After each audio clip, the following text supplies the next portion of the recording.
JBN, we keep you informed. Barber shot falls from third floor of plaza in Portmore. A St. Catherine barber has been rushed to hospital after receiving several shots, then falling from the third floor of a plaza in Port Henderson, Portmore in the parish. Shortly before 11 a.m. today, at least a dozen loud explosions were heard coming from the direction of the plaza. After receiving several shots inside a bar on the third floor, the barber fell 2 floors down, landing in front of the Spanish grain meat outlet. The shooter, one looker said was wearing a hoodie, then walked down the flight of stairs, crossed the Port Henderson main road, and escaped in a waiting motor car. The barber worked at a salon on the third floor of the Port Henderson Plaza, beside the bar where the shooting happened. The St. Catherine South Police are investigating. Portmore man on illegal firearm charges. 21-year-old Shawnee Dryden has been arrested and charged with illegal possession of firearm and ammunition. Police reports indicate that about 5:45 a.m. on Wednesday, August 5, they carried out an operation at Dryden's home in Waterford, Portmore in St. Catherine. They reportedly found 1.38 revolver with 5.38 cartridges and 7 9mm cartridges in a room.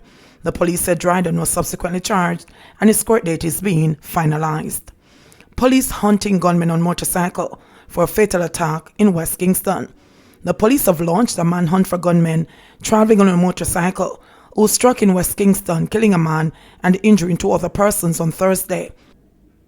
The deceased has been identified as 38-year-old Leon Carroll. It was reported that Carroll and other persons were at a premises on Golden Road when they were pounced upon by 2 gunmen traveling on a motorcycle. The cyclists opened gunfire at the individuals before escaping from the area. 3 persons were later found suffering from gunshot wounds. They were assisted to a hospital where Carroll was pronounced dead. The other injured persons were admitted for treatment. In recent weeks, criminals traveling on motorcycles have been creating havoc in sections of the corporate area especially, robbing mainly women after they completed financial transactions. Man charged with murder of 19-year-old. 21-year-old Stephen Rankin has been charged with the murder of 19-year-old Daniel Lafayette, otherwise called Theo, of Maryland District in St. Andrew. Rankin, who is also known as Jet Li, from a Walton Park Road address, was caught by the police during an operation on July 24.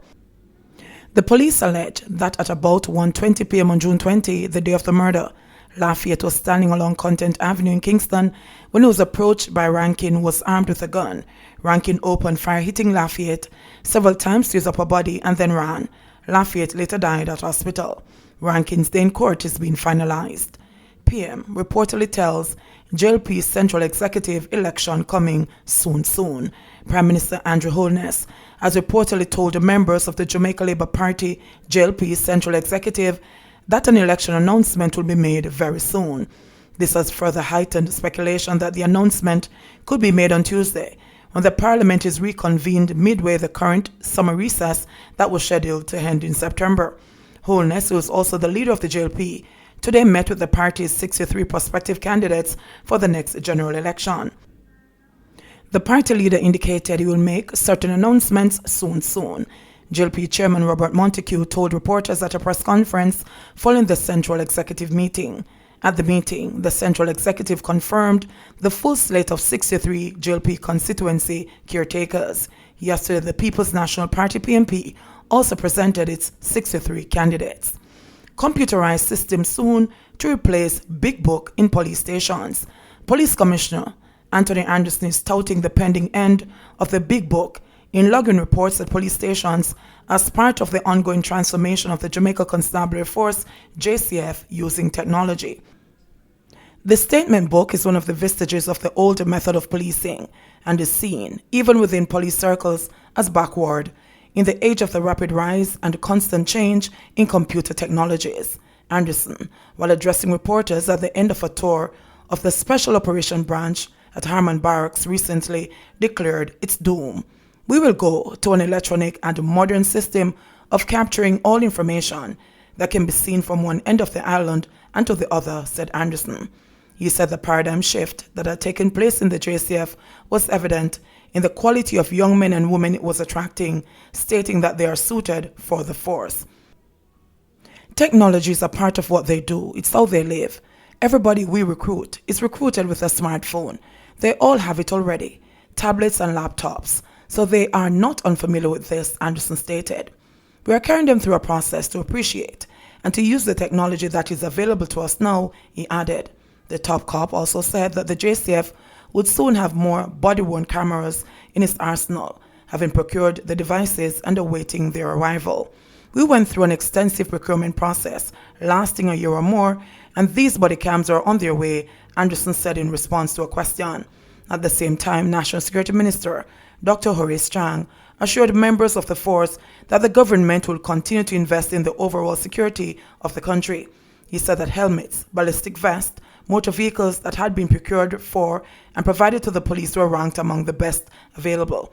We will never provide anything but the best when it comes to equipping the men and women of the police force, Chang said, in speaking to the strategic plans of the JCF in combating major and organized crime aided by the available technologies. To date, the government has invested approximately $500 million to build out the capacity and technological capabilities of the JCF at Harmon Barracks.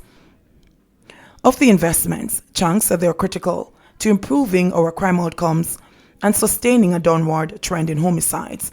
Over the one-year period, since we undertook this strategic change, the establishment of the Specialized Operations Branch has had tangible and impactful results. Of note, would have seen the uptick in the number of high-powered weapons that have been seized by the police in recent months, said Chang. Further, he noted that the police have been systematically dismantling gangs and bringing criminals to justice.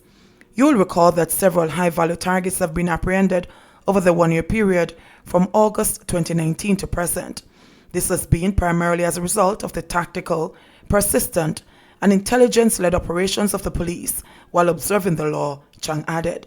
The Special Operations Branch was developed and became operational after the winding-up process of the Mobile Reserve in 2019.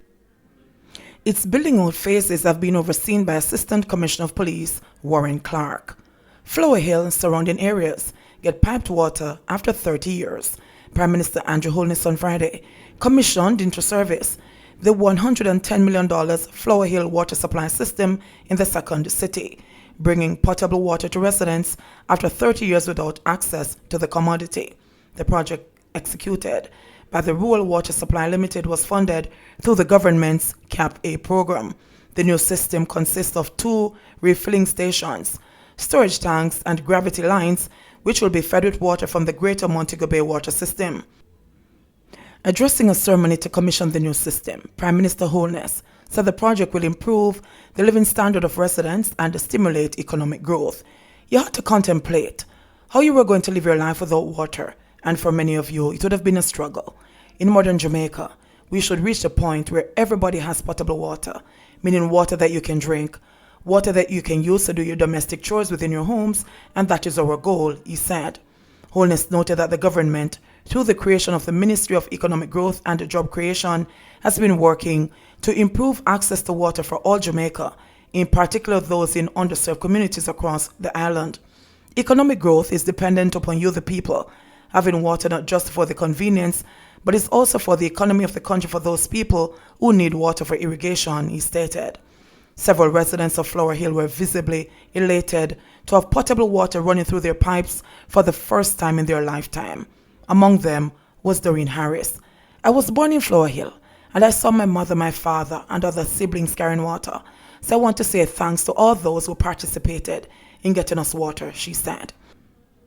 Another resident, Jean Scarlett, said the water supply system is a welcome move, which will ease the burden of the water challenges faced by residents.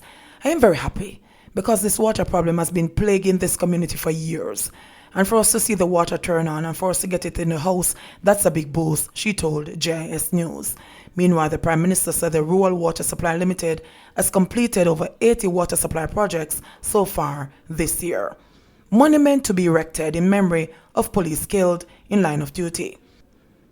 Cabinet has approved the erection of a monument in memory of members of the Jamaica Constabulary Force JCF who have been killed in the line of duty. The monument will be erected on the grounds of the National Heroes Park in Kingston.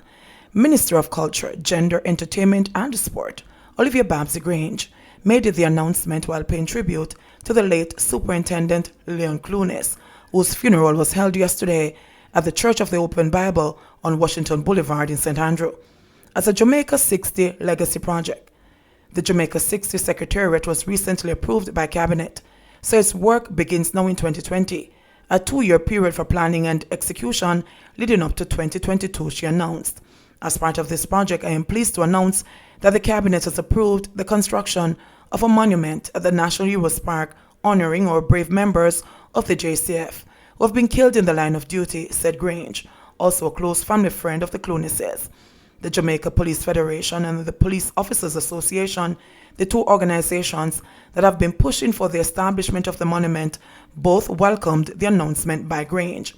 I want to thank Prime Minister Andrew Holness and the entire Cabinet for approving the monument we have long advocated for, said Chairman of the JPF, Detective Patrick Rowe. Clunis died at age 52 on June 30, 2020, weeks after the June 12 attack in Horizon Park, St. Catherine. It was one of 4 cops who were shot during the police operation. Constable Ricardo Hilton and Corporal Dane Briggs, who were among the wounded policemen, died the same day. Another cop was injured. Clunis was eulogized by Deputy Commissioner of Police Clifford Blake as a czar of the anti-corruption branch of the JCF. He was one of the foremost members in line to be promoted to Senior Superintendent, Blake said, while describing the valuable work of the late lawman. JBN, we keep you informed. Please remember to subscribe, like, share, leave us a comment, and click the notification bell to receive our daily news items.